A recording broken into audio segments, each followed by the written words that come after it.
各位朋友，大家好，我是向东，在美国加州的洛杉矶。清晨的朝阳似火呀。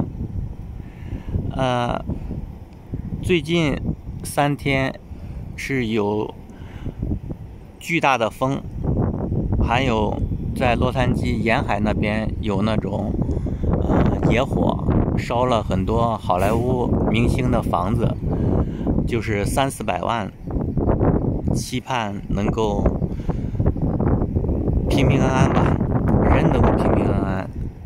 住宅烧了以后，大家都很痛心啊，没有救好啊。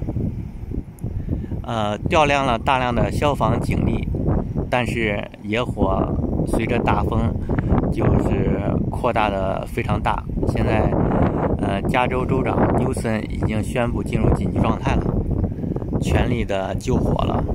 所以说2025年开头也是一个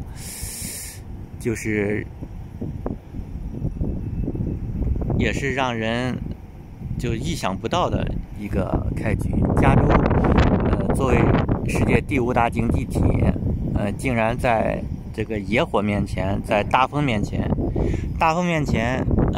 至少吹翻了，在210 15号交叉口这边至少吹翻了4辆的那种大卡车，在60号也是有那种因为掉大卡车而延误的情况出现。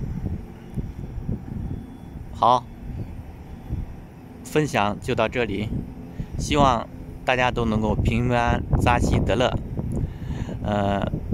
眼前的一天就是最美好的一天。